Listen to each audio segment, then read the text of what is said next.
What's up, everybody? What up? What's going on? We got Kevin in the house.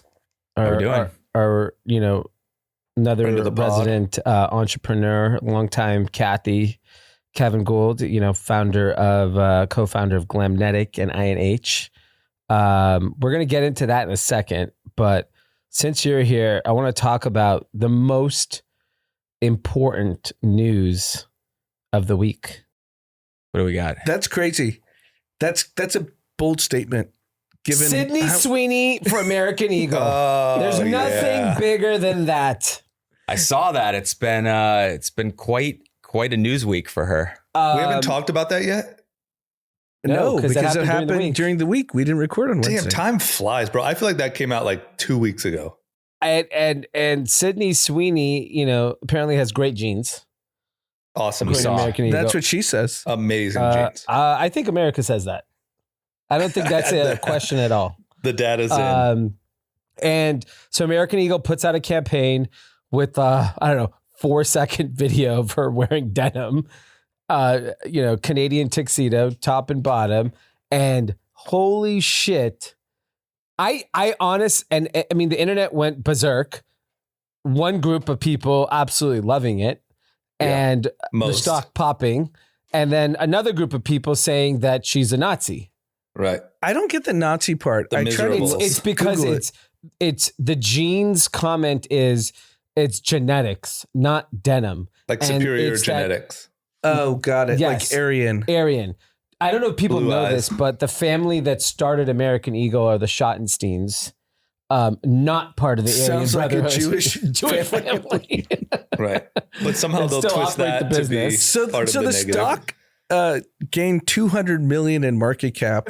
Let's assume they gave her 15-20 million. No, 5 mil. 5 mil max. 5 mil. She's had a good last couple months. She had that Dr. Squatch campaign 3 or 4 months ago. About a month after that, they get picked up and bought. And then Hey Dude, she signed a deal with last year. Hey Dude is a footwear brand that she also drops her swimsuit wearing campaign, wearing the shoes on fire. She's a star. There's no question about it. Here's the thing. I think the outrage that was on Sydney Sweeney was fake. I think it is if I was a Russian, Chinese, want to cause chaos in America and divisiveness, do you think people actually give a fuck either way? Whether you like her or you don't? Who is waking up in the morning and saying, I can't be that fucking bitch, Sydney Sweeney. I will never walk into American Eagle. I think there is some miserable drama. Unlike you guys, I'm around a lot of woke folks. No one mentioned it once. Right. I don't think it's like a lot of people, but I think that there is a group of people, and I'm not saying it's not sparked by foreign adversaries, but I think that there's a group of people in this country that it's cool to just be miserable and view everything through. But that's always the case. Right, like you I think they're making TikToks. Like do you remember 10, 15 years ago, we would walk into Fairfax stores and those kids would just look down at everyone that walked in? Yeah. You come from a hater culture. That's what skateboarding was. Yeah. You were raised. I know them very well. Yes, that's my point. Yeah. It's not new that something that's very mainstream gets hated on, because I think Sydney Sweeney is mainstream, very popular, and she's the fake. Anyone who's when you get that level of fame, you get shit on. And she's hot, right, so people get jealous. But here's what drives me crazy is I think that those people have always existed, but they always sat in their rightful place of nobody giving a fuck and having no platform. And I think it's become cool. There's an audience on TikTok that's going to engage. There's some news networks that are going to pick it up. It has been on mainstream news. It's not. I'm curious in the 90s if Baywatch got hate.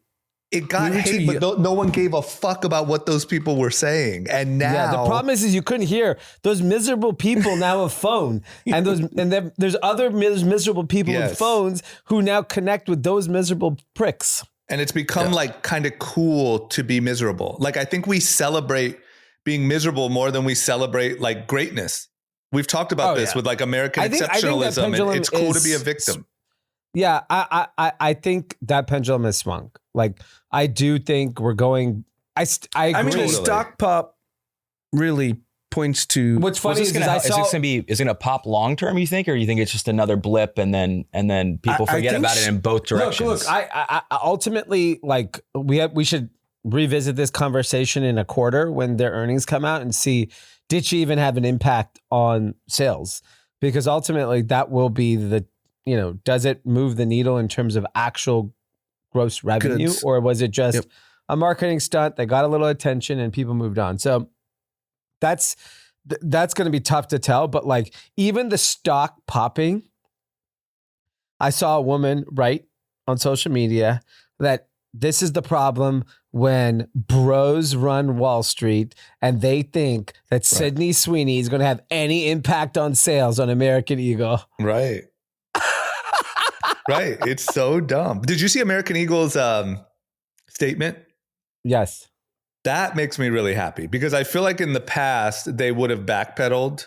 Yeah. And they would have maybe had an apology, or they would have said, jeans don't mean that. I mean, all races and everyone. But instead they just did kind of a fuck you statement. Yeah. And I think, like, look, I think the pendulum keeps swinging back and forth. I think we're still in the middle. Like, I don't think we've gone completely back to where we were.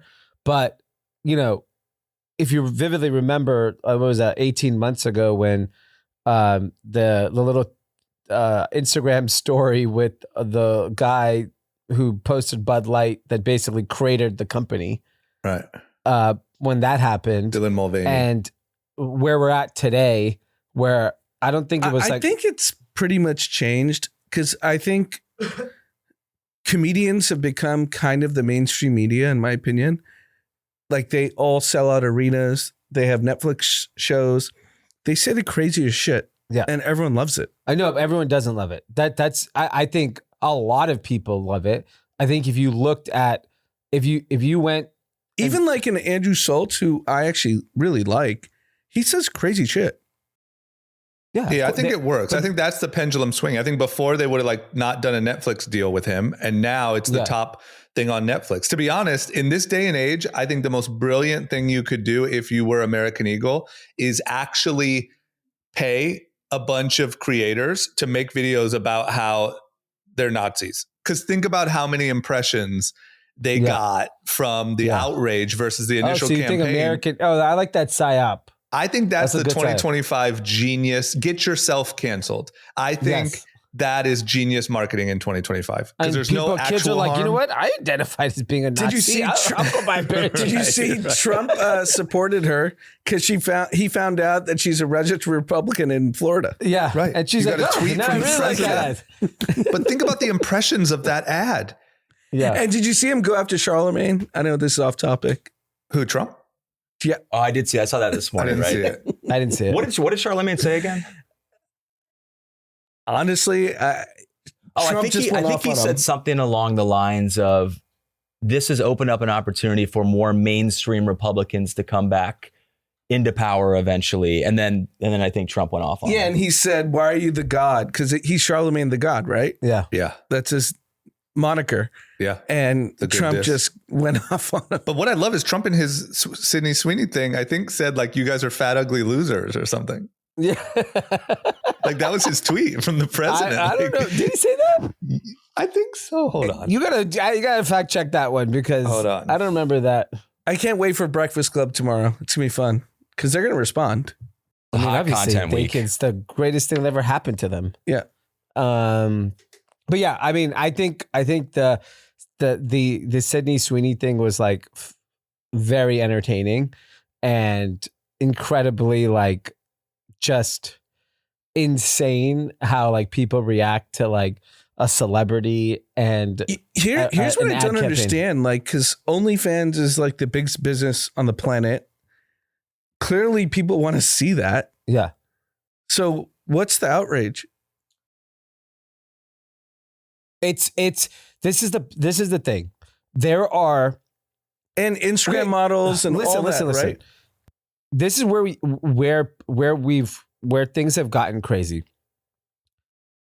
I see this all the time. Because I'm Indian and I watch a lot of Indian content. I get served a lot of Indian people saying, people of color, your culture is not my. I was like, shut the fuck up. Like, did you ever growing up in America, because in your childhood, feel like you were, I don't know. Less? No. Yes. And that was the 80s and 90s where you should have felt less. I should have. You should have. That is the era you should have felt less. And never felt I was less than anyone. I never felt like... I mean, sure, there was bullying, but that was normal. Everybody was bullying and everyone was racist. Every kid got it. White kids got it. Black kids got it. Mexican kids got it. Korean kids got it. Jewish kids got it. Everyone got it. Didn't matter. You were in the playground. I agree. I'm not saying I felt but I see it now and everyone's like, I need representation. Okay, then go start a brand. Do whatever the fuck you want. Don't blame American Eagle for representation. The fucking company's American Eagle. They should only have white people in their ads. It's like Abercrombie. By the way, I hadn't heard American Eagle in 10 years too, so now we're talking about it. But I think the hard thing for Sydney Sweeney is going to be, she kind of has become known for this shtick. So like all of the future campaigns, like what's her new campaign going to be? Because it's got to be... I think she's just got to milk it while she's got it. Does that get old though? Or does it not get old? No, as long as it's all, for her, it's all dependent on how she looks. She's Very like, true. Pamela Anderson. Can you Google how old she is? She's like 25, 26, Oh, right? she's young. Super young. If she looks like that, she can milk it for 15 years. She's 27 years old. Wow. Yeah. She's good Jennifer Aniston looks great. Yeah. I mean, she's the modern day Pamela Anderson, I feel like. Yeah. She'll just follow that trajectory. For the record, turns out that was a fake tweet. But yes, yeah. The funny thing is a lot of fake content. The funny thing is that everyone like celebrities and stuff or podcasters and stuff reposted it. Yeah, So, well, they're idiots. Right, but it made its rounds regardless. If you want date. the real deal Trump, you got to go to Truth Social. That's it. Yeah. Everything else is fake. People That's are just true. writing, can't believe he said that. And he did say it. They're just like clipping it and putting it out. Yeah, it's just, same thing with him and the Sydney Sweeney thing is like the amount of impressions that people give from the hate. Like they don't realize. I think that worked a few years ago, but now all you're doing is boosting. You're boosting Trump. You're boosting Sydney Sweeney. You're boosting American Eagle. I mean, it got me to the website. I was like, because last year I bought my USC shirt from American Eagle. So I was like, do they have a new collection of USC stuff? Right. I mean, their traffic must have been through the roof. Let me see what these Nazis are up to. D's the new profile of the American Eagle shopper now. Yeah. The thing is like, I just don't come from a world where I felt that my background was preventing me from doing anything. I'm not saying that's not happening, but it didn't happen to us. It's not fair to say that don't speak for me. Like, don't speak for all of us. Of course, everyone gets racially profiled. Fucking white people get racially profiled. Okay? They just do. Everyone does. It's just part of what happens. And by the way, America is the least, perpetrator of this. Walk into another country. Yeah, right. America in the broader context is the least racist country in the history of the world. Asia is the most racist place on earth, bar none, nothing like I've ever seen before. China, Korea, Japan, India. Europe too. Europe is at least multicultural. Europe just wants a tourist. Yeah, but like you don't get mistreated in Paris and all these places. You don't. At the 5 stars, you don't, but I bet you. I know, but I go to random restaurants. Paris is an Arab country. I mean, Arab city. Like, it's not like it's not what it was 25, 30 years ago. And so, like, I don't know. I think people need to, like, maybe travel a little, get racially treated in Korea and China, and then come back and complain about Sydney Sweeney. Right. But they won't. Yeah. It's just, it's a view of the world. I think if you just walk through life seeing the world as a miserable, unfair place, you're going to find it no matter where you look. And you're going to find an excuse. And I think, unfortunately, that's become really popular. Like, I think, like I said, we made the bitter, miserable people like popular. Yeah. Like it's a thing. Bitter, miserable people do have it's like a badge of honor now. Yeah. Like who's the bigger victim? Who's more miserable? Like I was at the airport. Who's more oppressed? Oh my God. Right. Yeah. Anyway, I think people are way more. I think people are way more kind than Americans want to give them credit for. Because I'm out and about all the time with my kids, and everyone is just so kind. Yeah, I totally agree with that. Like, I think it's the dichotomy of online. People are mean online, man. It's they're hiding behind the keyboard. You know? But also, like, nobody. You go. No, go ahead. Like, those people, like that angry woman in the coffee shop, or that, like, there's just people that are fucking miserable. They just see that, like, oh, why is my order taking so long? Are you racist? Like, I think it's just that. Yeah, I think that's like 0.01%. Because when I'm out and about with kids, and obviously you have kids, D, anytime, like, kids get a little rambunctious, I always say, everyone says, sorry. And I'm like, I'm sorry. Yeah. And we just move on. Yeah. Right. But people are sensitive. They just think everyone's out to get them. All right, let's move on. But I think it's become a positive. I think like them getting attempted to be canceled, man, the free impressions on that campaign. I think everyone should be thinking about their campaign that's right on the border of getting canceled. That should be the new strategy. I mean, she should run for governor. She'll win. I mean, think about the actual market impact. Like Kevin said, she did Dr. Squatch, they sold. She added 200 million of market cap. I mean, actual numbers are just making moves. Yeah. Making moves, man. Do you think she could be a Kardashian? Like level, Kim? The thing with the Kardashian, you got the whole family. I don't know Sydney's family. And you got Kanye. And people forget Kanye was a big part of that next level of fame that Kim Kardashian got. I also think that family as a whole, played the media in a way that... Yeah, that's just hard. That's a very tough crew to compete with. Like that wasn't organic popularity of one. But I would say she's the only potential young female. I mean, Hailey Bieber, obviously. There's a lot of these, the Selena Gomez, the Demi Lovato. These girls are very popular. Olivia Rodrigo, Billie Eilish. They're like huge. They're like mega.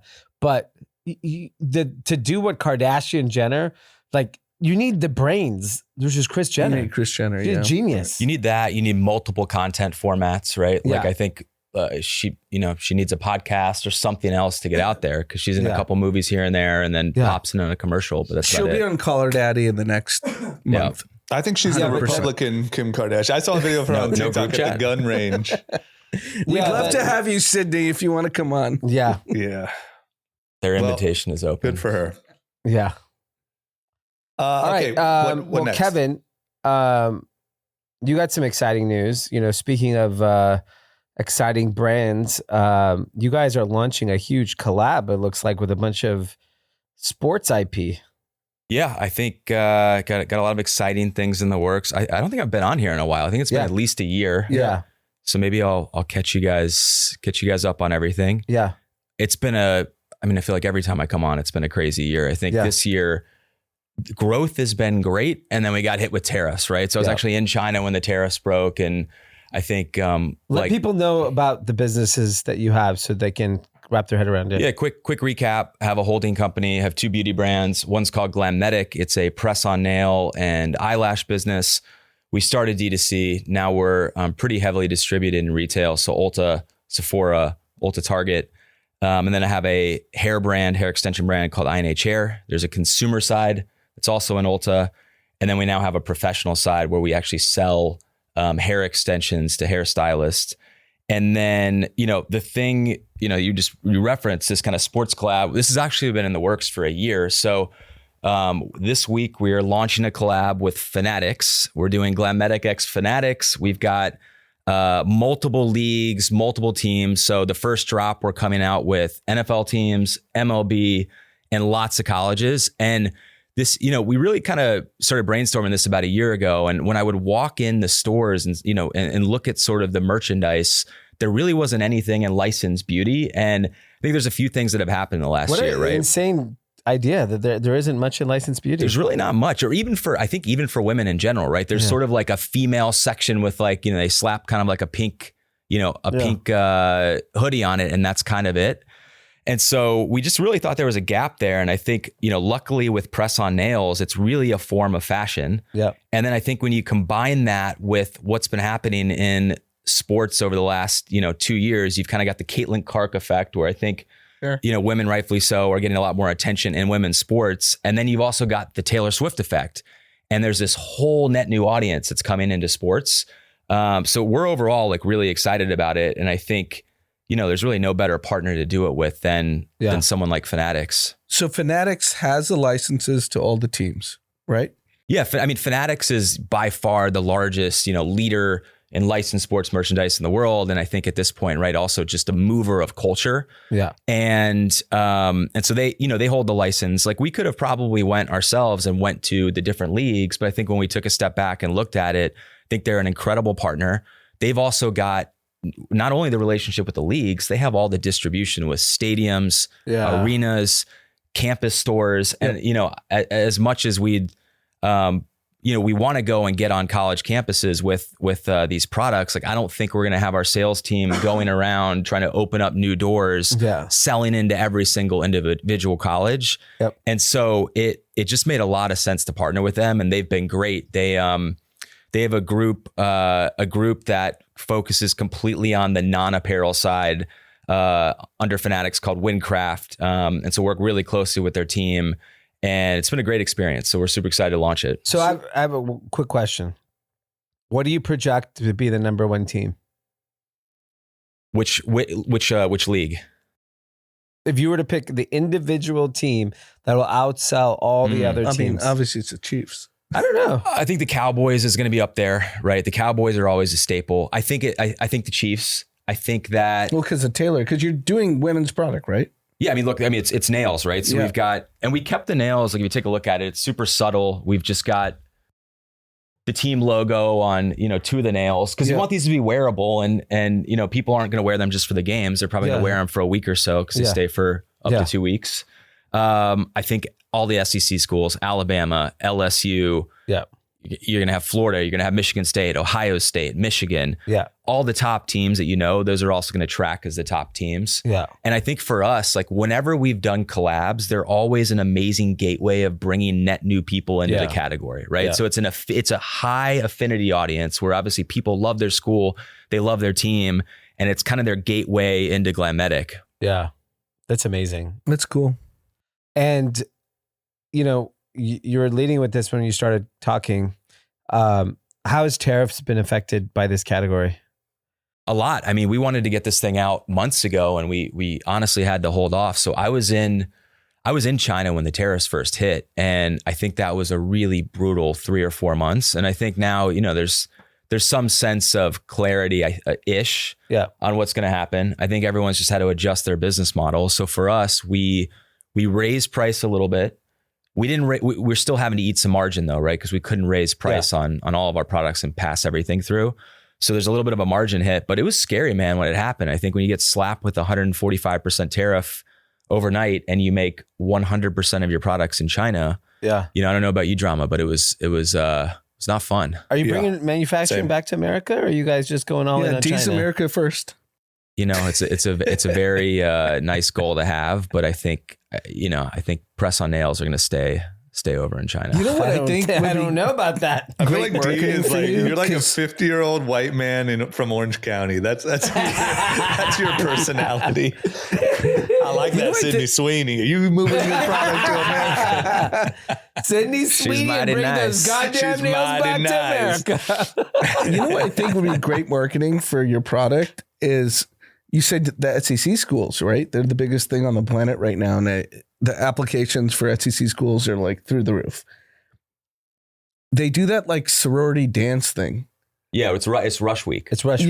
Yeah, that's a big week for us, or a big month. Well, that's a big month for all of fashion too. Every major fashion brand is. They all do the dances. They do all this shit. I think for us, it's also an amazing opportunity for just experiential, marketing. I think the thing we've been weakest at the last few years, just because it's a high anytime you do experiential, and this is why I give so many props to like, Michael and Rice and Revolve and what they do. It is just such a time consuming effort. Yeah. But I think for us now with this, like we plan on doing a lot of like pop-ups on college campuses, all the stuff for back to school, for sorority rush week. And we're going to really try to double down on the college market. Yeah. That's exciting. So where do people find your product? Launches this week on Thursday. So the 7th, you can go to glamnetic.com. It'll be there. I think it's also on target.com to start as well. And then we're really just going to start building out the distribution strategy at bookstores and I mean, like, stadiums. 6 months from now, it's going to be distributed a lot of places. I'm really curious to hear what becomes the top seller. Like if it's a college or if it's like, the Yankees or I'm sure if there's that bracket of top teams that are always going to be top teams. Dodgers, Yankees, Cowboys. Alabama, those are always going to be the top teams. And then I think what you'll probably see is depending on how well a team is doing, you'll have a couple flyers here and there that, kind of crack that top 10 that you're not expecting. It's really interesting when I was traveling abroad a few weeks ago, I could not believe how many people were wearing Yankees hats still. I understand, very famous team, very famous hat. But like from a cultural relevance and fashion relevance, wearing a Yankee hat is fucking irrelevant. It's not like the team of like the influence the team had. It's still a great baseball team, but it's not the Jay-Z Yankees when Derek Jeter, that era, like of I think influence. You're thinking two different things. Yeah, clearly from a sports perspective, it's not even from a fashion perspective, like wearing a Yankee hat today, like it's not a statement like it used to be back in the day. But my point was the long tail of fashion and the influence these things have. Like I was at a restaurant where like half the women, because it was raining, were wearing fucking Yankees hats, and none of them were from America. 0 were from America, but everyone was wearing Yankees. And every store we went to, I would literally ask them like, "Oh, what's your top selling hat?" Yankees, Yankees, Yankees. So I think to your point, it like sure maybe some team does well. Like they're such iconic logos at this point. And I also have this other belief, and it kind of confirmed it. I don't know if you guys listened to Steve Ballmer on Acquired, and he was talking at the end of the interview was about, what do you think your best investment is? And he said, no, it's not Microsoft, it's Clippers. Well, he's wrong. Well, I mean, it's $120 billion. But his point was it's priceless. It's guaranteed going to go up in value. Like 100%. The Clippers, he bought it for $2 billion. People are saying it's worth $5-6 billion today. Easy. Yeah. And that's in a very short period of time. So the return is insane. And it's basically saying, and so I think these sports franchises and the IP that goes with it, it's fucking priceless. You're the lyrics guy, Drama. What does Jay-Z say? I made a Yankee hat more famous than a Yankee can. Yes. That's it. Hopefully we'll sell a lot of nails, man. Yeah. D, don't you think, and this is kind of to your point, I'm not disagreeing, but like, I feel like the New York, especially the New York and LA logo are so strong now that it's literally like people repping the city. Yeah. I mean, Amanda wears a Yankee hat. She does not follow baseball. Right. That's just an LA love. Statement. And I feel like even if you're from out of the country, you're like, yeah, New York, love New York. Great city.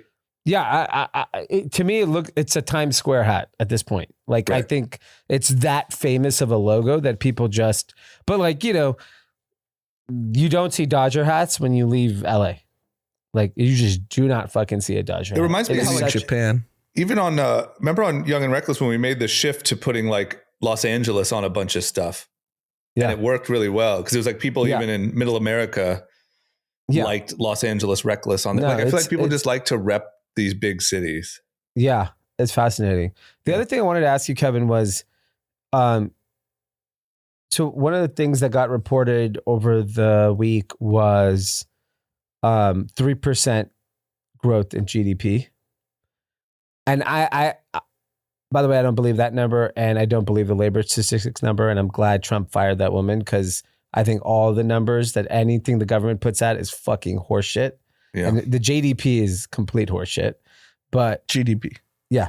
And the labor statistics horseshit. Like labor market is not strong.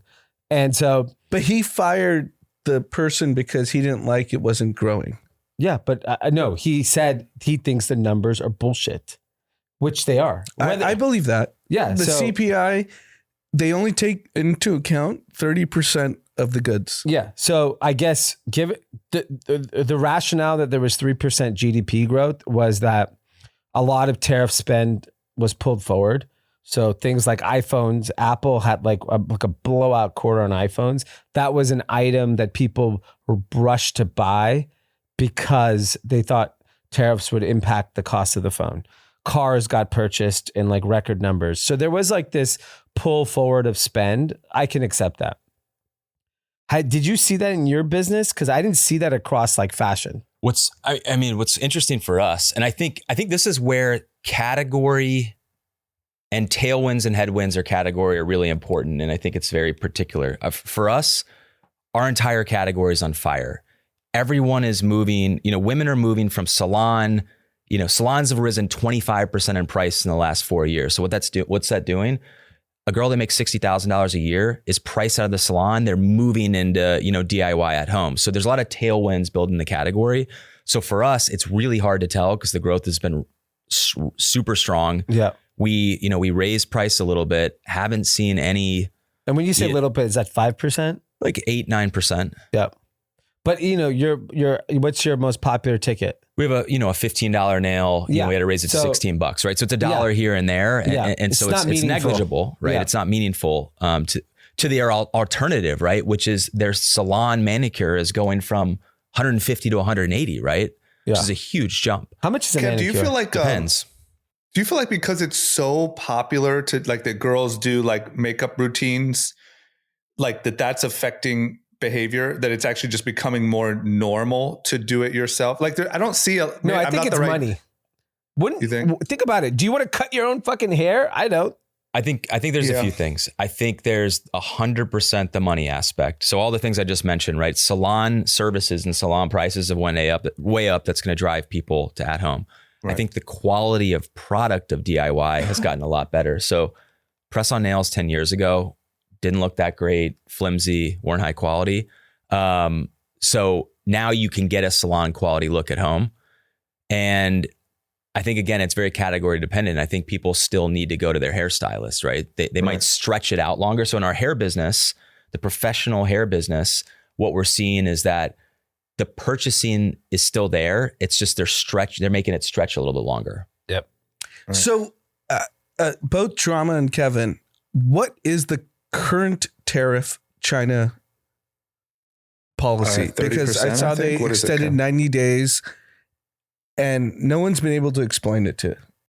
As of now, our understanding is that it's 30% on top of whatever we had before. So we already had a 25% today. So if you import goods tomorrow, we already had a 25% tariff. So that was already baked in our P&L. Now on top of that is another 30%. So it's around 55%. Right now. For us. Yeah. Right now. Wow. Yeah. I also think to Kevin's point, like, it's shocking how much nobody really knows. Like you think that's what it is. I'm on Twitter all day and I can't figure it out. Well, I'm even saying the smartest internally people when it comes to importing goods either. They're too busy hating on Sydney Sweeney. Right. I'm not going for import duties on fucking Twitter. I was at a dinner the other night. It was like a D2C dinner the other night, and Ryan Peterson from Flexport was there, and he's really been like the guy on Twitter explaining all these things. And even he was like, there's like 20 different ways this can go. Yeah. And so I think you just got to keep operating the business as is, and then just what's interesting is just looking at earnings, and I don't know how long this will go for, and I think this is why inflation hasn't gotten high. Most of the companies ate the tariffs. Like Ford ate $2 billion, Lululemon ate hundreds of millions, Adidas ate hundreds of millions. They haven't passed it along to the consumer because I don't think the consumer is strong enough right now to pass it on. For sure. So assume the entire second half of the year, no one's really going to meaningfully pass it on. So maybe that hurts corporate profits, but like I'm shocked at the price increase that I was expecting isn't happening. By the way, even if only 50% of it gets absorbed, right? That's still 50% that did not get passed on to the consumer. So there's still a delta. Yeah. I also think everyone was able to do little renegotiations with all of the other vendors and costs that go into chain. That. Yeah, I think that helped. I don't think it offset it completely, but I think everyone all of a sudden became open to 50 cents here, $1 here.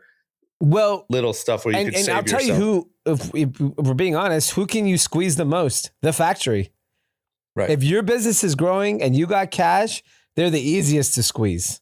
Right. And I think a lot of factories in China got squeezed, and that's why the consumer prices have not risen to the level that it should have. Yeah, even our retailers, they would never do this, but they gave us an option to here's a moment. Do you want to change our cost? Which is wild. Yeah. And you're dealing with big boys. Right. But you changed your retail price too, right? Not just the cost. No, they just gave us an option to, hey, they essentially reached out and said, hey, is our wholesale price changing? And do you want to change your retail? But I said, no change on the retail, but yeah, my wholesale is now this. And they said, okay, cool. Interesting. Maybe it's different categories, but I think for us in beauty, our cost is not changing unless we have the price change in parallel, and then the cost goes up that they buy at. I was shocked. It wasn't a lot, but we got some extra margin.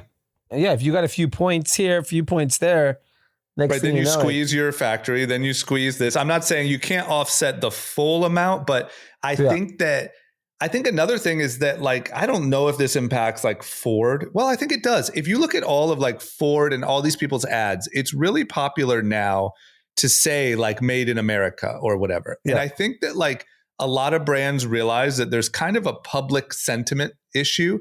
And if you go raise your retail prices a bunch, I think that that's potentially going to be frowned upon with the customer because there's this momentum, this America momentum.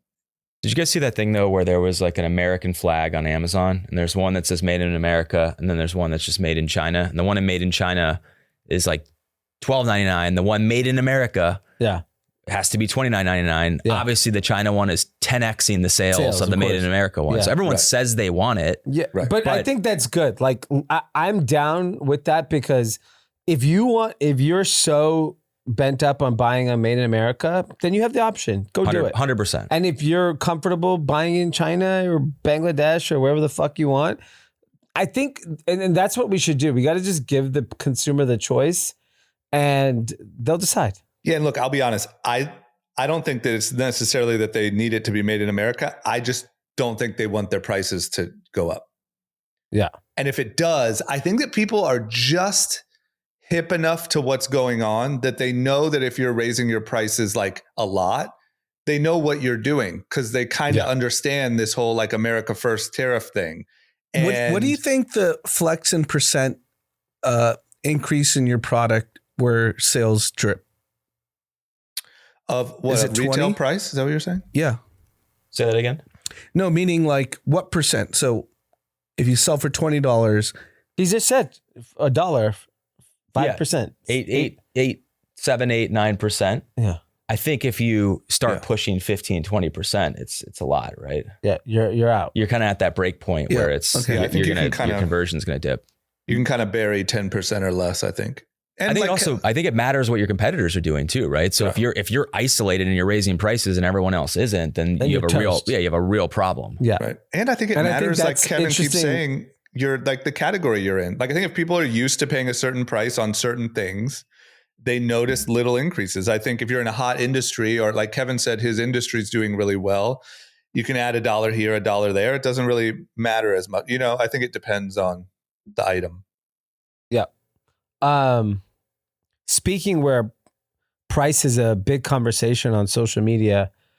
So Las Vegas this past week reported 11% drop in tourism revenue. They also, I think, reported 20% down in foreign tourism. Yeah. And then it became this whole discussion on social media around what's going on in Vegas. And it was interesting. Like if you took like the just pure economic take on it, which is pretty black and white, which is immigration policies have had a huge impact on foreign tourism, and a combination of inflation, and that makes sense that Vegas is struggling. The other side of the conversation is, the only people that like Vegas are boomers. It's too expensive and it's irrelevant. It's like flashy, it's corny, it's cheesy, and that's why people don't like it. I'm going to go with the former and not the latter. So sure, Vegas was built on the backs of boomers and their obsession with gambling and shiny lights and shows and free buffets. And then it kind of morphed into this like more like an entertainment, fine dining capital. And I think the prices got completely out of whack. Like you cannot have a reasonable casual meal in Vegas anymore. On the Strip, at least. Even at a B hotel, you are paying. What's a B hotel? Aria? MGM. MGM. I'm paying Delilah prices at the MGM Grand. It is interesting that the net difference in price from an MGM meal and a Wynn meal isn't that much. That's the problem. And that's where I think Vegas has lost the plot, is that you have to, if you're at the MGM is not the MGM that was when I was in college, which was the Lion and the Hot Hotel. It was the place to be, and Lazy River. MGM is B, C hotel today. Probably C. C, right? But you're not staying at the MGM. No, unless it's like everything else sold out. Yeah, then sure, I'll stay. But like it's at a point where like a meal at the MGM is the equivalent of not far, or if not the same as a meal at the Wynn. And it's not the same experience. And I'd be like, fuck that. That's a ripoff. And I think Vegas itself, even like, okay, so I was joking. Backstreet Boys have basically held the entire Vegas economy on its back this summer. Because there's a show at the Sphere that's happening 2-3 nights a week that everyone my age. Everyone's going. Everyone my age is going. And they're spending fuck you money. The tickets are expensive. They're all eating at the nicest restaurants or hotels. They're spending money. And maybe they're overcompensating for the entire decline of Las Vegas. But like the people that go to, everyone I know is that's fucking 0.01%. Yes, but they're spending so much. They're spending like 75% of Vegas. And so they're somehow keeping somewhat of a Las Vegas revenue together. Because like they're going to a $5,000 dinner.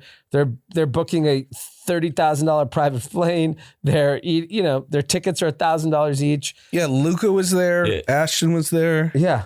And 11%'s a lot. That's a big drop. It's a huge drop. That's not like a 3-4% thing. That's a big drop. Yeah, so what it shows is that outside the super high ultra net worth, the other people aren't coming. Yeah. Because if you look at Backstreet Boys, like we know so many families that have gone.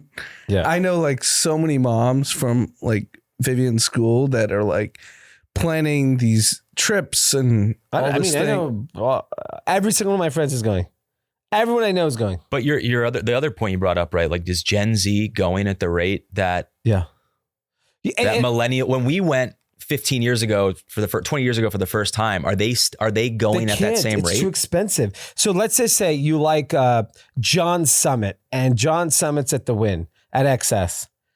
What are you going to spend $1,000 to see John Summit? No, you can buy 3-day Coachella pass for $500 or whatever it is. 150% of them are on buy now, pay later. Yes, exactly. So like yes, the talent is there, the food is there. It's just too expensive. And even, by the way, I was supposed to go on Tuesday for a trade show, and I was just thinking about going from morning to night. It was like $600 on fucking Burbank Southwest. Right. $600? Yes, it was during the week? Yes, it was $280 each way from Burbank. The Southwest JSX parity is not. It's the same thing, by the way, that Wynn and MGM. It's the same thing now as JSX and Southwest. It's like maybe a 20% difference. Yeah. Right. Is there even Gen Z people like the same way, like you guys said, like when we all used to go to Vegas, that's like something you did when you were in your early 20s. It was like a must. Yeah. I don't feel like, is there even Gen Z people walking around there? There are. And the problem is that like, it's not like the way it was when we were going, because by the way, you could get into a club, 10 people could split a bottle for 500 and spend $70 each, and we get in the club. A table at these clubs is $5,000. That's a shitty table with like a little two top. Yeah, in the corner in the back, and you're treated like a second citizen. Right. It's just not the same. It's the inflation piece to like the economy has such a big impact on like why something like Vegas needs a severe rebrand to get young people to engage in it again. And I think it starts with doing things at a price point that are more affordable. Like it just has to be cheaper. Or Vegas has to just chalk it up. We're now for people that are going to spend, by the way, like middle income people go to Vegas and act like they're 1%ers, right? Like that's a very common trait in Vegas. You go there, you act like a big dick, you go spend money, throw money around, and then they're just like, they're like the neighborhood accountant in fucking Missouri. Like that's happening all day. Right. So I think if they just want to be that for those people that want to go spend big, then they can be that. I think, but then you have to reduce the room sizes, reduce the restaurants, and a lot of the ancillary things have to go away. I think the Wynn and Encore can get away with it because I was there 2 weeks ago for 24 hours. It was everyone was over 40. Yeah, there was no young people. No, and that's what Drama's saying. He's like, I don't know. When I was 18, 19, 20, I was in Vegas every other weekend. Yeah. We used to go to Tao. Cheap food, clubs. Shout out to Mike Sonnegar. He took care of us. He listened That's where I did my 21st birthday. It was like that's like the thing. All the B tier hotels there are all getting run down too. Like I stayed at Aria a couple weeks ago because I had to go to the MGM for a conference. I didn't want to stay at the Wynn. All this shit's kind of like half broken. The lights sort of working. It's like it's like hitting that mark where it's been here like 12, 13 years and they haven't updated it. Are old now. They're definitely not updating it now. No. Yeah. I think Vegas is in like a real identity crisis right now. And so is your take that this is less of a recession indicator and more of a Vegas indicator? Is that your overall? I do believe. I think your take is it's an inflation indicator. Yes. People don't want to spend as much as what they're putting as a sticker price. But I'll add two things. I think it's inflation is why domestic people are not going. And I do believe the immigration fear obviously has affected because like people in Europe think when you land here, you get deported. So someone said that to me. I'm like, wait, so if you come here and you get deported, you're going back to your home. Yeah. What do you might as well come and enjoy? I mean, Drama said this on the pod last Sunday that he had an employee that was nervous from Paris. Yeah. A woman from Paris coming to work is like super scared. And she's like a big traveler, travels all over the world, loves traveling. Okay, but what are you afraid of? You come after like 4 days. Media. Oh, I think there's an unknown. Listen. Okay. Let's just say people were getting deported in Paris. And I have to go to Paris. I'm going to go to Paris, right? And what's going to happen after 4 days? Someone's going to tap on my shoulder, the ice of Paris. I see, taps on my shoulder and goes, I would hope you get tapped. And they go, Monsieur, get the fuck out of here. Yeah. Then I leave.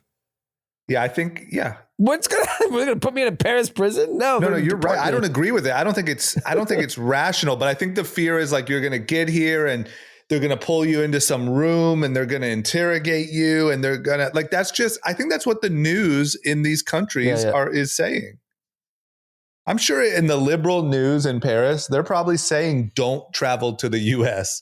They locking you up. There are warnings in Europe about traveling to the United States that is unsafe. I mean, tourism's down in America. Yeah. That's like but I think undeniable. They're being told. I literally think that they're being told in these countries, don't go there. I think it's not being told in Saudi Arabia because in LA, it's filled with Saudi Arabians. Chinese are back too. Yeah, of course. The two countries that we're supposed to be, fighting with all the time are all here because they know it's all I see the shit. Chinese everywhere. Yeah, they're back. Yeah. They know because they know it's bullshit. So, I mean, I feel like we have a lot of like recession. The word recession is starting to come up a lot, even though GDP was good. What's the take? I think here's the problem. Well, D doesn't believe the data, so it doesn't matter what the data says. But I'm going to tell you, there's the one person that's supposed to look at data. His name is Jerome Powell. Yeah, he's a loser. And he said the job market and the economy is very strong. Where the fuck are you seeing data that says the economy is strong? All right, so Kevin, tell me about job market in your world. I mean, look, we're trying now on our end we're at that point where we had to hire a lot of people on the team to get where we're at. And now I think we've kind of hit the place where we've got incrementality where we're actually not hiring that many more people over the course of the next year for multiple reasons. I think one, we just don't need as many people. And I think two, I think that even though the business is going great, there's definitely, tariffs were like a real concern for the business. And I think we put a hard pause on saying, let's like really expand the team here. So it's not because the business is not doing well, right? I think one, we're trying to leverage AI more across the company now and having varying degrees of success there. So that's one. And I just think two, I think we just want to make sure we're running a really disciplined business because we don't know what can happen. I think it would be helpful if you explained how AI helps your business because you're D2C. Yep. Right? You have a consumer product. How does it help? Yeah. So let me back up. I think when ChatGPT, everything came out like 18 months ago, I kept telling the team on the all hands meeting once a month, guys, you got to use AI. But then I realized that's not helpful because I realized there wasn't actually anything happening. Nothing was happening, right? It's not anyone's fault. So then I promoted our head of customer experience, who's been with us for 5 years, into basically our head of AI. Now what her responsibility is to go department by department and make sure each department is infusing AI into their part of the business. And in what capacity? Look, customer experience was obviously the easiest one to build into. So we have not hired a new customer experience associate in the last 12 months. 57% of our tickets are AI answered now. So that's number one. I think video editing, design, we used to spend a lot of time, lots of nails, lots of logos, right? Now you can take AI, generate the image, put it on the nail, get your static images up a lot quicker. Ad copy, site copy, all of those things were really easy to go. I think that the parts of the business we have not been able to figure out yet are like finance and ops. That's been kind of hard to. That's going to be the toughest. It's been really hard to leverage AI there.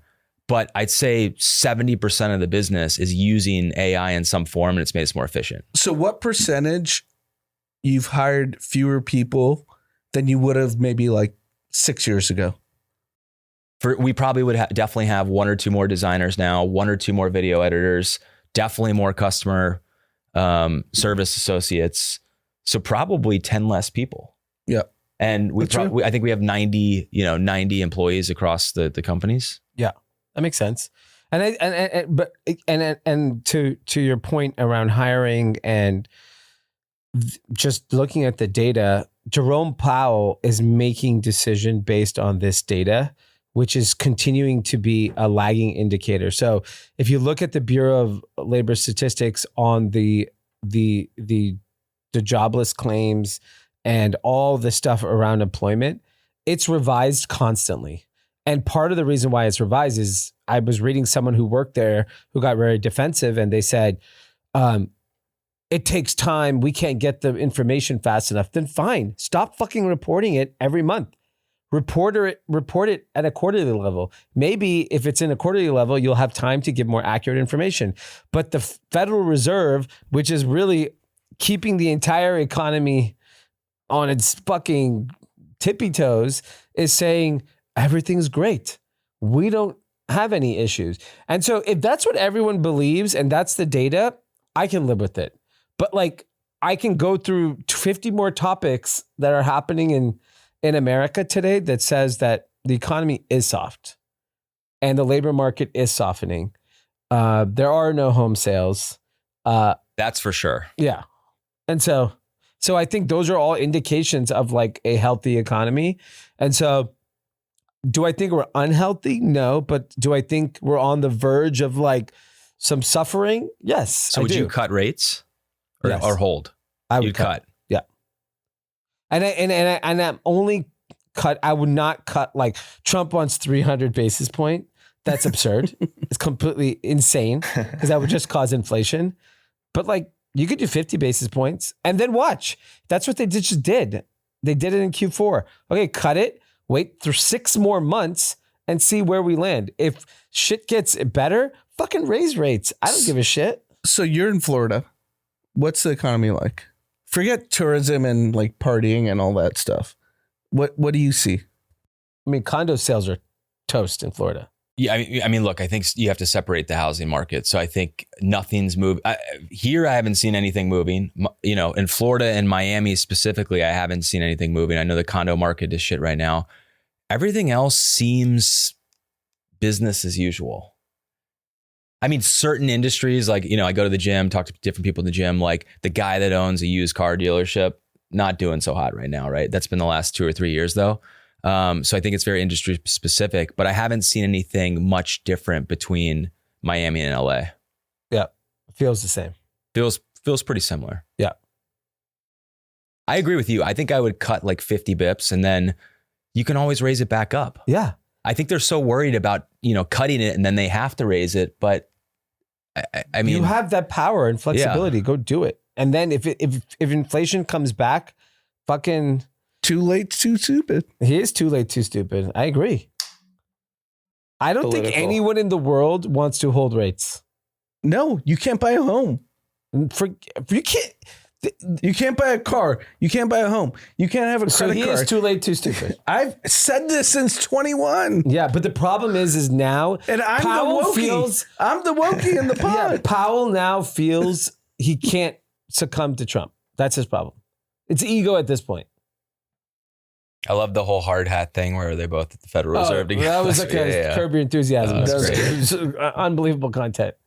What are you guys seeing in your space? It's not too, I mean, I would say the year in general has been a little soft, but like not overly and like not really big news. Like, you know, like really the take for the whole year is a little soft. Just hasn't been a super active year, but not in a way that's like super harmful or anything, you know, it's just kind of business as usual. Makes sense. Yeah. And then obviously tariffs are a big deal. I'm seeing a lot of people have a lot of trouble with tariffs. But just like most places, I would think. I mean, I think everyone's kind of got it sorted out now. When you say sorted out, what does that mean? I think for the most part, people have like figured out their solution. So whether that's like moving to a different, look, one of the things about our industry is it's pretty basic, like the goods, you know, like it's mostly paper. And so you can move to other countries and stuff. And got it. I think a lot of people have figured that out. Some, but some of us are patriots, Kevin. Yeah, Kevin. America. Sydney He Sweeney. wants everything manufactured here. Drama. Aren't you an American, Ohio? I want that. Build a factory. Sydney Sweeney will throw you out of this country. Yeah, some. But it's just shocking how, I mean, China is just so good. I think the thing that people don't talk about enough is like their just knowledge of how to manufacture is just light years ahead of anywhere else in the world. Even in my products, which is a lot of like boxes and a bunch of little square pieces of paper in it. It's like seeing how hard it is for other countries to construct a box that's high quality at a price. It's really, really hard. It's like people just don't know how to do it. On that note, there was a big news this week in the D2C space. Quince, which is like a D2C darling of the last, it's only 7-year-old business, raised money. They raised $120 million or $200 million at a $4.5 billion valuation. And for those that don't know, Quince took a page from Shein, and basically said, oh, this straight from factory to America model is a great fucking idea, but we're going to look at it a little differently. We're going to go to the best factories in the world. And you know that bedding you love from fucking Restoration Hardware or whatever company that you love the bedding from, we're going to go to that factory. And instead of paying $2,000, we're going to give you that real cost and we're going to make 50 points on it. And we're going to charge you $200. And they did that for every category: footwear, apparel. Now they're doing it in supplements and furniture. And I didn't even realize my drapes in my house are Quince. And this business is going to do $500 million this year. And they're shipping direct from factory. And what's interesting is, what's their marketing? It's just traditional Digital ads. Well, we did an event with them. They put the money up for it. So we had them on as a partner.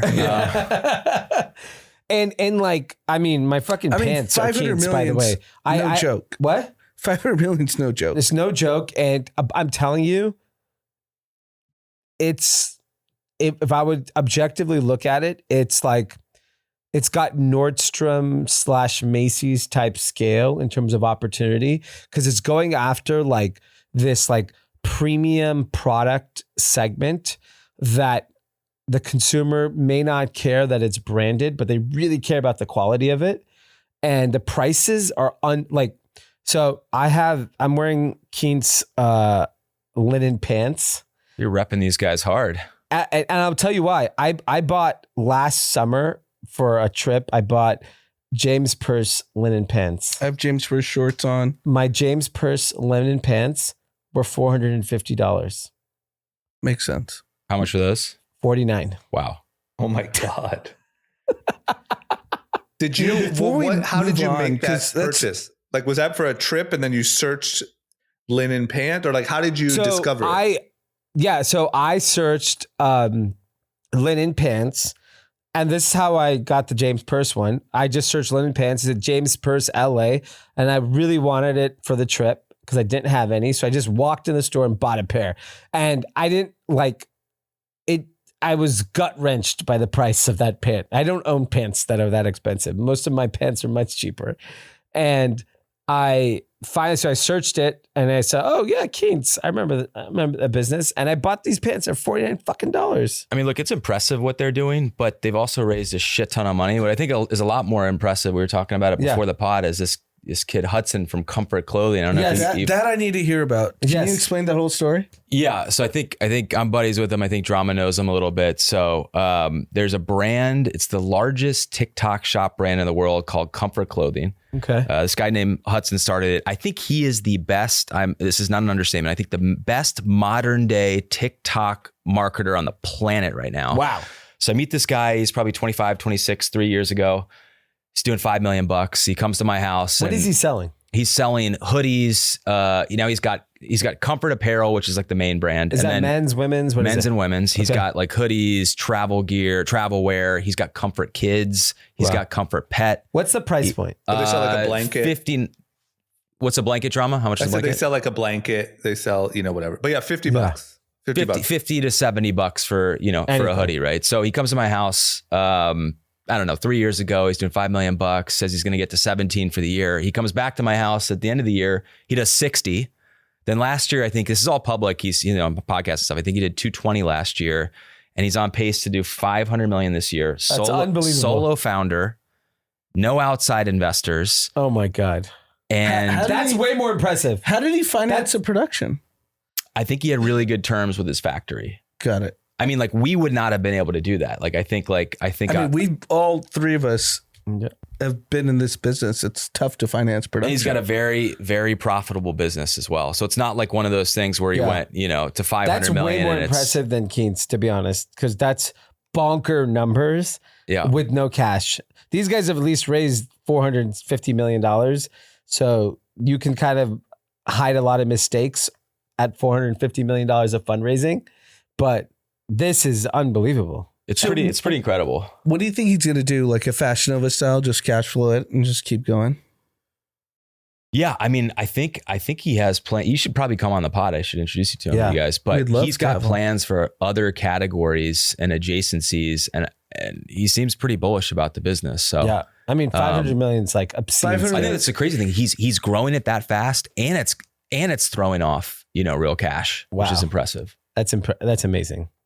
And so I like that we're on a positive note. So I want to end on a really positive note, which is Figma went public. If you don't know Figma, it's like a obscenely important design product that is like used by basically every product org in the world at this point. Went public. I think it has $900 million of revenue. They priced this IPO at $20 billion, which is the same price. If you don't remember, it was supposed to get acquired by Adobe last year at $20 billion, maybe 2 years ago at this point. And it was a huge thing because the FTC blocked it and said Lena Khan, and caused like a huge stink that like, and some people thought Adobe purposely sandbagged it because they didn't want to spend the $20 billion. It doesn't matter. This fucking company. They also got $1 billion breakup fee. Yeah. From Lena Khan. Yeah. Lena Khan should have a statue in front of Figma. Dude, I got my one share on Robinhood. Yeah, me too. I put the fucking order in. Yeah, I put a big order. And I woke up and I got one share. Figma is now a $60 billion company. So 3x what Adobe would have purchased them for. And IPOs in 2025 are back. It's fucking on fire. Every company is going to go public this year. Yeah. You need an AI component because I saw their whole Everyone S1. has that. Look at Ramp. Ramp is worth $22 billion. It was worth $5 2 years ago. Yeah, they know how to say that. They know, that's like CFO 101. You don't think all these people are the smartest people in the room? They're going to fucking all say AI and they're all going to go public and they're all going to go make a fortune. Canva 3x the revenue as Figma. That means they're going to go public at $100 billion. Good for them. Insane. Man, if we can lower rates and get IPOs back, the party could be back. It is frothy, but I love it. But I'm just saying, 2020. We still have crazy high rates and still no real IPOs. This is the first like blockbuster news in a while. Like Circle. No, what are you talking about? Circle. CoreWeave. Okay, second, third, whatever. CoreWeave was absolute blockbuster. But the point is you lower those rates and you get people IPOing like crazy again. Oh my gosh, we're back. Sydney Sweeney, let's get another round of ads. Sydney Sweeney should be ringing the bell for every company. Yeah. That's how Glamnetic. We're not really strangers. SPAC. Let's go, bro. We're SPACing, baby. Let's go. SPACs are coming back. I got a cold email from a banker on Friday about just want to keep you in the loop. SPACs are back. I mean, Chamath said it. Yeah, he's going back into SPACs. He should. Why? I mean, he made so much money. He made a fortune. Yeah. Why not do it again? People are willing. If you see option trading is at record high, gambling is at a record high. People want risk. They love it. Risk on. Yes. It's very scary because that's how everything just collapses overnight. But that's where we're at. We're at a point where everyone wants to gamble. I mean, let me just tell you my nerd of the week moment is I just finished this book about Masayoshi Son. And that motherfucker is the epitome of like YOLO gambling, risk on, full leverage, full fucking everything. And, he's a legendary investor. So why not? Everyone should. I mean, people say he's like Warren Buffett level. Right. I mean, he's literally the polar opposite. Like, meaning, I'm not saying you can't different compare strategy. Yes. Different strategy. Because he's short in Japanese, Korean. Well, he's literally like fucking get one hit, leverage it to the tits, bet on everything else, blow those up, leverage this. It's fucking crazy. What's been his most recent win? ARM. Right. Yeah. Yeah. And he still owns like 80% of it, I think. He had a couple. I mean, he obviously had a couple L's here and there, but I guess. Yeah, but as long as you can raise capital and keep deploying, it doesn't matter. He made a fortune on Uber. Yeah. and Yahoo. It's literally like if you can get a couple big hits, Alibaba, Yahoo. Yeah. We just think about it. If you were an early investor in Figma, your career changed. I saw that. So there were 4 funds that made they returned over 10x their entire fund. Yes, and that's why VC continues to exist. I think it was Union Square Ventures returned. No, I don't think it was Index. Oh, it was Index. Sorry, Index returned. Andreessen. Yeah. Index returned like 25x their fund. Yeah. Index is in every hot company. It's very impressive. It's insane. It must be rough. Yeah, do you guys think it would be fortune. rough to like have to walk away from a $20 billion deal, not knowing that a couple years later you'd be worth $60 billion? I mean, that had to be like a rough day, right? Yeah, they got $1 billion just cash, just to like. It's just I just like the story of like you had the 20. I mean, 20 billion must have felt like the absolute jackpot 2 years ago, and today it's 60. Yeah. You know who else did that probably 5 years ago? Remember when Harry's was going to get bought by I think Edgewell? Yeah. And then it got blocked. Yes. And I think it was a blessing in disguise for them. I think that business now, Roomba is about to go bankrupt, and FTC blocked that too. Yeah, I guess there's some, you win some, you lose some. I think the Harry's guys figured it out. And they built a holding company, and I think the thing's doing over $1 billion in revenue, and they've got Lumi deodorant, they've got Harry's, they've got like 1 or 2 other things. Look, great founders figure things out, and they'll always succeed. But like, let's take venture as a investing asset class. Like, it's been fucking dry for many years, and now I mean, everyone's licking their chops. You got to go public if you are ripping like this. By the way, Canva's growing fast. Figma, I mean, but it's like 48% growth, which is like, like Google was growing 50% like 3 years ago. It's not like 500%. And cash flowing the shit out of the business. That's my point, is that like, it's not like there's a lot of companies at this stage that can go public and hopefully recognize. Stripe's still private. Thing's been private forever. That place is a disaster. Stripe, I don't want to hear about that fucking company anymore, or those brothers. They annoy me. The Carlson bros. Yeah, I don't want to hear about their podcast talking about history. Shut up. Like, we don't care about you. You got to go public. We don't want to hear about your private company. Go public. Have some balls. They're afraid. They know they're a credit card processing company. Yeah, they're a merchant. Okay, then act like a merchant and get valued like one. Because they know they're more valued in the private market. They're the opposite of every other company. I think they've probably each taken a couple $100 million on $100 billion. Yeah, they don't need to. I don't care about it. Moved on. Old news. I actually agree with you. I think the business is stupid. There you go. They need Sydney Sweeney. Yeah, let's get Sydney in there. Sydney Sweeney. I'm all in. I'm going long. If she rings the bell, then the stock will somehow Sydney Sweeney needs to be ringing that damn bell. She deserves it. She's added so much value. Did you talk about on the past episode the Gwyneth Paltrow? On the astronomer? Yeah. No, did you guys cover not. that? That was good. Yeah. That was good. It was a good way to just end cap that meme. Yep. Wait, what did she say? I don't know what Gwen said. She did an ad for astronomer. CEO just like, we didn't expect to get so much attention today. I'm speaking on behalf of the company, and then just tells you what the company does. We do with AI, we do blah, blah, blah, blah, blah. It was good. Yeah. So astronomer's hot again? Yeah, it was. I'm sure it's. Are you more bullish on astronomer or Stripe? Astronomer. Do you know how many people I know that do credit card processing? You know how many schmucks I know? You know how many schmucks that listen to this episode right now that do credit card processing and make a lot of money doing it? I want to end on one thing. Yeah. LeBron and Bronny. Okay. They're posting nonstop about golf. I think we're finally going to be friends, I think finally the kids from Akron are going to unite. Yeah. The kids from Akron, drama. He's a golfer. When are you going to get around with him? Well, that's what I'm saying is like, so the thing here for the listeners is, I don't know why, whatever. I don't want to talk shit because I go there. The country club he joined is not my country club, but it's the one that I go to like every weekend almost. And so my buddy, who is a member there, saw them today. Yeah, we texted about it. Yeah. At 8 a.m. That's amazing. He saw them golfing. You guys are boys now.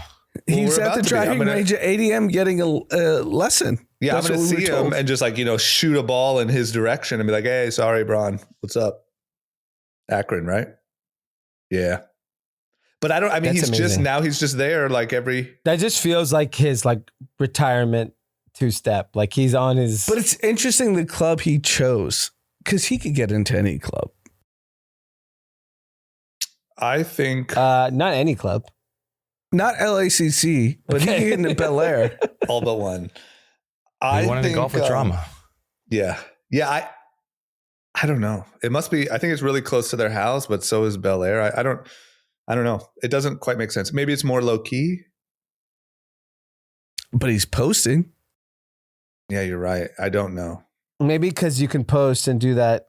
It's more relaxed on some rules. Here's also, maybe he has a coach that he liked that was there, or maybe the same way that I just go pay $100 and play all the courses in town, he just goes and joins who knows? He might be a member at the other places too. He might be. He's not. I know. I asked. I did my diligence before this pod. Okay, well then I can't explain. And no one believed me that he was a member at that club. Right. It doesn't make sense. They're like, why would he be there? I understand. Yeah. And listen, they listen. The staff listens. So no offense to you guys at all, but it's a little weird too. I mean, yeah. Literally every time I go there, they're like, we need 3 episodes a week. After our text, the last couple days. Yeah. I texted like a guy who's like kind of golf royalty in LA. And he's like, you're lying. Your boy's lying. There's no way he's a member there. I know. We said the same thing. Like, because it was rumored around the country club that he had joined, and we're like, nah, that just must be a rumor. That must be a lie. And sure enough, not only is he there, but he's posting it. It's very clearly there. My friend saw him today. It's so insane. Yeah. You get Gilbert Arenas there with his. Well, he might be in jail soon. Yeah. What's going on there? We'll talk about that when I guess we find out what's happening. That house caught on fire or something. Did you see that? His house? Like the house was like on fire, like as if they were like trying to like the one where they were gambling at? Yeah. Well, we'll talk about it when we have info. Shout outs. The first shout out we have is from David. Shout out to my brother JJ, recent listener to the pod after years of recommendations from his younger brother. Recently decided to save his fortune and call off his marriage to move in with his younger brother, travel thousands of miles just to build and grow the business they've been talking about for years. Love you, P-Dog. Proud of your growth and honesty. Excited for you to grow into the man you are destined to become. Wow, P-Dog. Okay, that's a big one. I don't know what to say there. I'm a little lost for words, but shout out to you, bro. Congrats, P-Dog. Good luck. From Dylan, what's up, guys? Been a day one listener and actually interviewed Drama and D for a podcast with my buddy Spencer back in 2019 on and ignored us in the elevator. Sounds like the elite, the liberal elite. Yeah. That sounds right. Yeah. This shout out is for you guys. Love what you guys are doing and how you share your various perspectives on current events. While I'm here, shout out Spence, who is day one listener as well. Crushing the real estate game down here in San Diego. Much love, fellas. Shout out. From Alexis, shout out to myself for listening to group chat religiously since 2020. I found y'all during the pandemic because you interviewed Zach Bia, and he was so mysterious. And then I stayed because of y'all insights. I literally haven't missed an episode since. Love you guys. Amazing. Look at Zach Bia bringing new I actually have one shout out as well. One of our listeners is doing a ping pong pop-up lounge on Saturday, August 16th in Santa Monica at 2022A Broadway. Free drinks, sponsored by a few brands, and it's from 2 to 6 p.m. It's a ping pong club and bar, and it's in Santa Monica, so go check it out. Nice. Well, you better hope I don't show up there, listener. Remember that year we played 4 hours of ping pong a day? Yep. I'll never forget. The sales reflected I won that. The Casper mattress. Yeah, you're right. I remember that. Casper. Yeah, you beat Cash Warren, right? I sure did. Yeah, I remember that. That was unbeatable. That was a good era. That was a great match. You were really good. I missed the office ping pong battle era. You know what's funny is I ran into J-Dub the other day, and that's all we talked about was ping pong in the ping office. pong. Yeah. Where'd you run into? At some party. It was July 4th, actually. Oh, nice. Yeah. Amazing. Okay. That's it. All right, guys. Kevin, thank you. Thank you, Kevin. Thanks for having me. It was fun. Survive the tariffs. Kevin, let's hang soon, man. Back. Let's compare stories and stuff. I feel like we don't. Love to see you, man. We don't connect enough. I agree. Okay, guys. All right. Everyone have a great week. All right. Peace. See you guys. Bye-bye. Peace.